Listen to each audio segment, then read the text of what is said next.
Okay, so I am Gpad. So if you watch on internet, you will find a broccoli. So my nickname is Gpad. This is my Twitter, my GitHub, and my Medium. So there are some posts about it, React Core in Elixir and something like this. Okay, so a bit of history. I don't know how many of you are involved in web development. So I started a lot of years ago when internet is not started, and so I get in the second phase of internet when everybody want to create web development, and so in a long time ago, in a galaxy far, far away, there was a database with some script and a web server in front of this. Nothing more. Every request was a bunch of query on a database. Everything was fine and consistent. So this is the web development. Then you have a bunch of services that need to talk to one another, because clearly you want a microservice, okay? You need to maintain some state from a time span longer than an HTTP request. So when you receive an HTTP request, probably you need to talk with another server, and you need to close the or response to the browser and keep other work behind. You have more one database because every microservice has its database, and so you have a lot of database, and so you don't have transaction. And clearly, you need to scale, because everybody with a lot of microservices will become the new Facebook, new Twitter, new unicorn, okay? So why? Why Erlang, Elixir, especially why BEAM, okay? Because for me, there is no great difference between Elixir or Erlang, so the magic is inside the VM. So if you came from a classic web development, especially if you came from an IOP mindset, you are trained to don't keep the state in memory, okay? So put everything in the database. Create object or struct or whatever you want in the beginning of the request. Make your work and destroy everything at the end. And it works. It works if you are in the first phase of internet. So if you are in the phase when everything more or less needs to finish inside the time span of an HTTP request. But probably now you have some problem, okay? Because you need to do probably some long operation, because you need to talk to other system, and you receive some event not only from the HTTP but probably also from I don't know, a RabbitMQ queue, or from another channel that is a TCP, and probably you don't have a single database, or you have a single database, but you need to coordinate this operation of database with a lot of other systems. So probably you need also clearly a WebSocket, because without a WebSocket, today you don't have anything. So what is the evolution? Probably the evolution is something that we already have in Erlang and Elixir world. So this is a question, probably a little rhetoric. How can we create a web application that take advantage of the characteristic of the BEAM using blah, blah, blah, blah, blah? Yes. So a little example, because I am a little crazy, so probably I will try to do also a little demo during the talks. Okay, we can try to create a simple e-commerce application where you can create a user, get products by a third-party system, buy some products, and clearly pay, because you want money, okay? So, first of all, embrace the memory state, okay? So, what is the idea? The idea is we can maintain the state of our application in memory. Because, or better, if you think about the rules of OOP, don't keep the state in memory. It is a good idea if you have a single process. Because if you are working, for example, in Java or whatever you want, and in your memory, in your state, something go wrong, probably the entire state of your application go wrong, and you need to restart all the application. This is probably something very big to do, very, very long. When you are in a Erlang or in a BEAM process, you can restart only a single process, okay? And you can use database as a backup of your state, so you can save your state and read and clearly read and write on your database. But the database is not your application. Your application is not a projection of the database on the HTML or on the HTTP request, okay? And yeah, use our database only as state. So the first idea that I suggest to use is to embrace the memory state. And so, for example, if you are talking about an e-commerce, you can find something that you can map the boundary of your application. And in e-commerce, probably you need a customer. So every customer can be mapped to a process that maintains the state of the customer, okay? And save the memory of the customer in the database. If the customer crash, it doesn't affect the other customer, okay? So every customer have its life. And another good point is that every operation that you do in the on a single customer are serialized, because probably you are mapping on a process, and everything in a process is serialized. Okay, show me the code. So probably this is Elixir code, so probably don't scare of it. You have something like that I want to call a user entity. This is a Gen server, okay? So as in every Gen server, you can, for example, update the user, and clearly you can save and update your database, okay? But you return the new state to the caller, and keep in memory the new states that you have saved in the database. Okay. So, oops. All the operations that you want to do is called through this Gen server and not through the database. Okay. The fact that you have a database is something.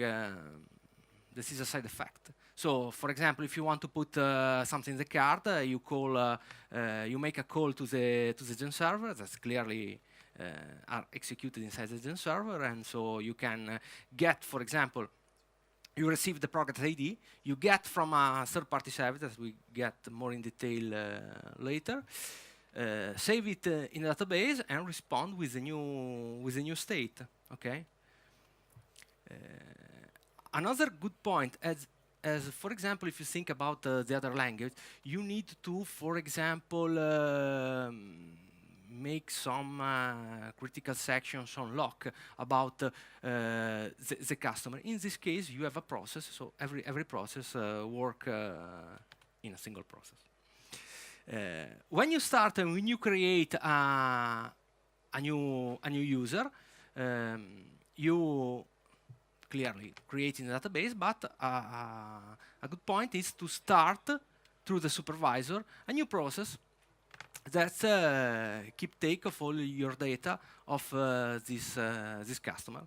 So you can return the user and the PID. Okay. So this is the supervisor of the entity user. So it is a very simple supervisor. Just to note these lines. So, for example, you have an ID that is created by the user entity. So, like this. So the name of the user is an atom that is user entity and user ID. So in your supervisor, every process have have an ID that is created by the user ID, so you can use the ID of the generated by the database or a unique ID, so whatever you prefer. And you can use also supervisor to, for example, find a user based on its ID. You can search inside the child of the supervisor, return the speed, or, for example, start a new process. So, for example, if your application crashes on start. Okay, demo. So just font is okay. Yeah. Okay, very good. So.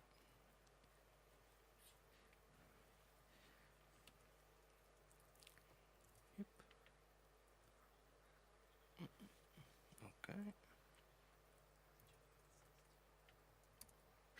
Oops, sorry.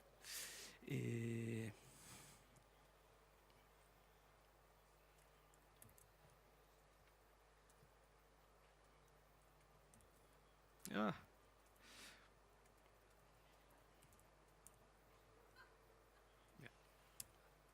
Okay. Good. So, in this case, we want to create a user. Okay. So we create a new user, and as you can see, user is a struct with some data, and in the PID we have a PID. Okay, nothing special. Clearly, we can get from the PID the user. Okay, and as you can see, the user name is I don't know if you can see in the back, but user is name, sorry, is N1. We can change it in Gpad, for example. I lost my mouse. Yeah. Okay. So user dot name is Gpad. Okay. So very simple. We are acting through the Zen server. So it is nothing special if you are already worked in Elixir. Also, for example, we can destroy the process, the supervisor will restart it, and so something enough clear. Okay? Question for this part? Very simple. Okay? We can go on. So, embrace the KV pattern. So, what is the idea? The idea is that you can find, as we already did in our application, some entities, some things that we can map and we clearly identify as a key. The idea is to find something that you can identify as a process boundary. So in our case, is a customer. Because you want a lot of concurrency between a single customer. So one operation on a customer should be not related probably to the operation on another customer, but all the operation on a single customer should be serialized. Okay, so this is a good candidate for the entity, and is very easy to identify a customer from its ID. So every customer could be executed as a unit, and you can, for example, talk between the customer. Okay. The crash of a single entity should not affect the other entities.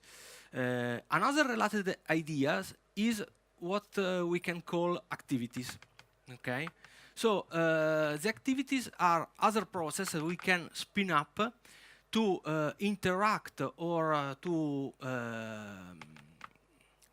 do some work with other entity, or for example with other third-party system. We are using process in Elixir, or in Erlang. So we can start it, we can keep track, and we can interact with this part. Clearly, as always, every crash of a single activities cannot interact with the other part. One example is the user entity. Okay, this is the supervisor that I have in my example. So the first two supervisor is related to Acto and to Phoenix, so we can ignore it. The third is the entity supervisor. That is the supervisor that keep track of all the entities. And as we already seen, we can start a user with some option and a user ID. We can find a user, for example, searching in the supervisor. This is the name. And when we create it, we start a new supervisor. Okay, we already seen this part. Another activities is the product. So in our example, we have a product supervisor that keep track of all the activities that we want to start to fetch the product from a third-party system. Okay. So in this case, we have a fetcher supervisor and a worker. As you can see, we are using one for all. So if something crashes, we can restart everything. So the product is a Gen server that can start some child, some fetcher, and put it under fetcher supervisor. So when we interact with the product and say, okay, I need a new provider. Okay, we get the provider. We start a new product, passing our PID, and so we receive the data from the fetcher. Okay. When we want to remove the provider, we ask to the fetcher supervisor to remove it. Okay. So we receive data from the fetcher and we put it in our state. In this case, we are keep it in memory. But for example, we can keep it more or less whatever we prefer, ATS or something like this. This is the fetcher. That is very simple because it is a Gen server that every 60 seconds check the provider. So we fetch it and we send it the result to the product. And after 60 seconds, we send a message to ourselves. Okay, so very simple. Probably something that you did if you are working in Elixir and Erlang. So the payment. The payment is the last supervisor. We have a payment process supervisor, and we can start the payment always talking with the user entity. Okay, so we can we ask to the user entity to check out and pay. So we create an invoice, we reset our card, and we start a new payment provider. Okay, and the payment process supervisor is very simple. It's nothing more than a normal supervisor with a simple war for one and a restart as temporary, because we don't pay too many times. And the payment processor is nothing more than a Gen state machine. So there was a talk before. In this case, we start, and more or less as we already did for the user entity, we created with a name that remember the user ID and the voice that are working on. And so, if you already have seen the state machine talk before. We have a cast and we have a pay. And so in our case, I'm using a fake payment provider. And so we have a pay. And based on the results of the payment, we can move to the state paid or refused. And we do something very simple. So we talk with our entity if our payment was refused or accepted. And the payment take care of our result. So nothing special. So just to check a little demo. Okay.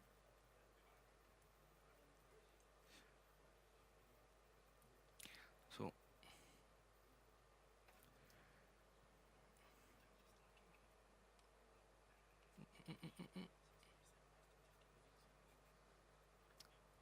sorry. We create new user. Okay. Now we have 3 users in our system. Okay. Okay. So we have all the product that we have seen before. I lost my mouse. Oh, yeah. Okay. And we can, for example, see our fetcher. Okay. As you can see, we have 3 fetcher. And we can make a payment. So we can find a user. Okay. And make a payment just to show you. Okay. As we can see, I don't know if probably we have already received the payment. This was an error in this case. Okay, we are not lucky, but we can retry, for example, and see if we get a good payment in this case. Okay, just to show that the payment is pending. Okay, until that we receive the response from the JState machine. Okay. So, question about it? Everything is clear? Okay, good. So, the last part that we can do is embrace the world. Okay, we clearly want to scale. Using this type of pattern, it is simple to move from a single node to a multi-node application, okay? Because if you have your entity that is nothing more than a key, that's an entity with a key, you can easily scale horizontally. So every entity can be transport located inside your cluster, and you can see your application as 2 different parts. One part that is your application level. So in our case, the codes related to the payment, the codes related to the payment processor, and something like this. And another part that you can consider more system level. So something that can take care of spinning your application, keep the cluster together, and manage your process.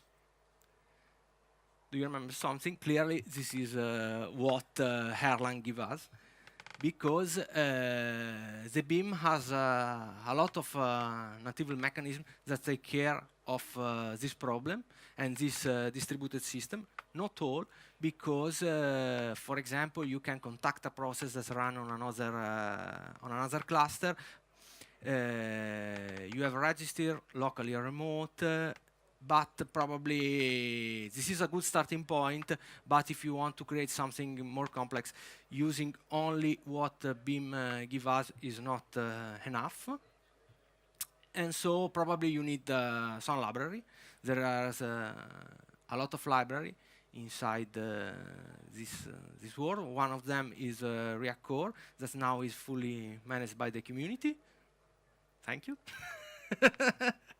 One is Orleans, that is inspired by Orleans. This is a very interesting library. One is LASP, that is an entire suite of library for creating distributed application. And now a crash course of React Core in 30 seconds. So I'll try. This is a cluster. When you have the node are your computer, okay? Inside the virtual node, inside the node, you have something that's React Core. Call it virtual node, okay? This virtual node are process, nothing more. Something very similar to a Gen server, okay? So, what is the magic of React Core? React Core keep all the cluster together. And, for example, if you have a client can connect on every node.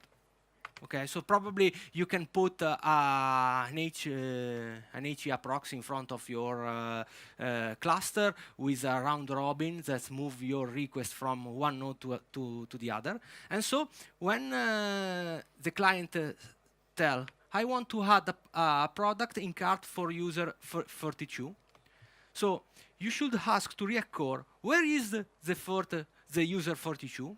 And React tell, the user 42 is related to virtual node 1234. Okay, where is virtual node 1234? On node 3. Okay, so using React Core API, you can send your request from this node to the other, get the response, and return to your client. Okay, this is the magic of React Core. So, do you remember this is our user entity? Okay, this is a Gen server. So, what we can do is split this module into parts. One that remain more or less the same for the client. So, for example, if you receive a request inside a Phoenix controller or whatever you prefer, you continue to call user entity.add to cart. User ID, product ID, and nothing more. What happened? That now you can directly call the Gen server, but use the API of React Core. So, the first line is the request, where is the user ID? Okay. And React Core tell you that the user ID is on this index node, okay? You can also manage some replication, but in our case we don't need it. So we return a response that say, okay, user ID 42 is on index node, I don't know, 3. And using the API of React Core, you can send the command to this node. Okay. On the other side, you have a module that's implement the virtual node. Okay, do you remember the virtual node of every single node? Okay, in this part, you have the number of virtual nodes that are fixed inside your cluster. Okay, and probably you should manage this number not too high. So clearly it depends, but it's a fixed number. And when you grow, you want to have a lot of user, and so you can inside your virtual core node manage the other part of user entity. So you start the Gen server related to this virtual node. Okay. So in this case, we find the entity. So the Gen server related to the user. That as before, If we already started, we return the PID, otherwise we start it for us. And we call user entity server add to cart. So this is the other part of the user entity. This is the gen server. And we have something like before. So we have simply split the module into parts. Okay? Question for now? No? And now, ta-da, we try, give me 1 second. We will try to start 3 nodes here. Okay. So this is the first node. Yep. This is the second node. Yeah. Okay. Ah, sorry. We need to stop this. Okay. This is okay. This is started. Sorry? Ah, okay. What's it? Thank you. This is the second. Okay. And we will try also to start the third if I find my mouse here. Okay. No. Oh. Here. Yep. Okay. So this is our. Ah, okay. Let me restart this because something go wrong in the start one. Okay. So this is our 3 separated node. Okay. We don't have the cluster now. So for example, if we check the status, as you can see, every single node thinks to be alone in the universe. Okay, so as you can see, node 1 thinks to be alone, and also the node 2. So we try to create the cluster. So on node 2, we try to join node 1 and oops. Where is my mouse? Here. Ships. Oh, sorry. I can see my mouse. Oh, fuck. Here.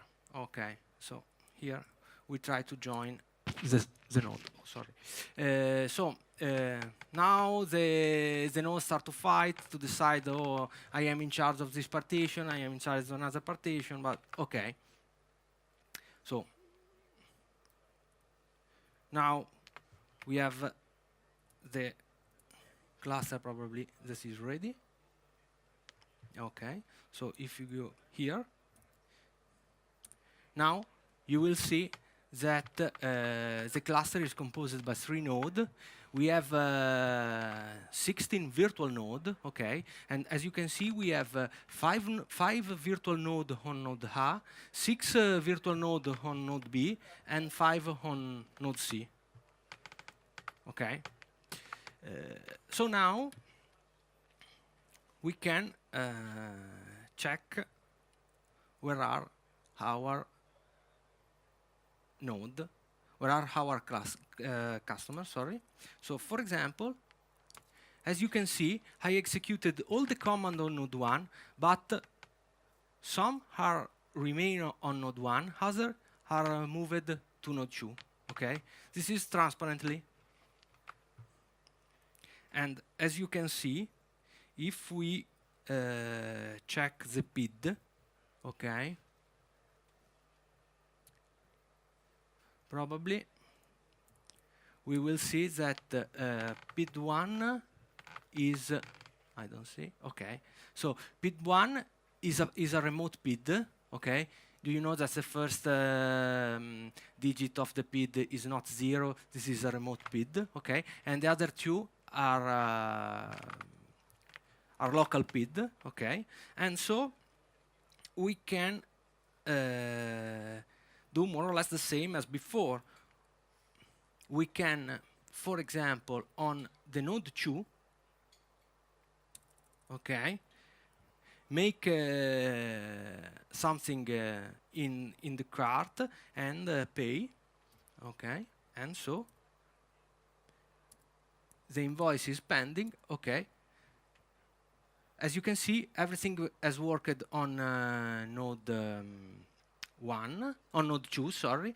We can clearly do the same, for example, on node 2, on node 1, sorry. Okay. This is the payment was executed on node 2, and the result we will get on node 1. Okay? It's clear? More or less? So, for example, I kill the node 2. Oops. Okay. Clearly, now everything will go on hell. And as you can see, now the payment will start on node 3. Okay? You lost the node 2, and your user was recreated on node 3. Okay? This is magic. No, I'm joking. Okay. Question on this part? Okay? We are at the end.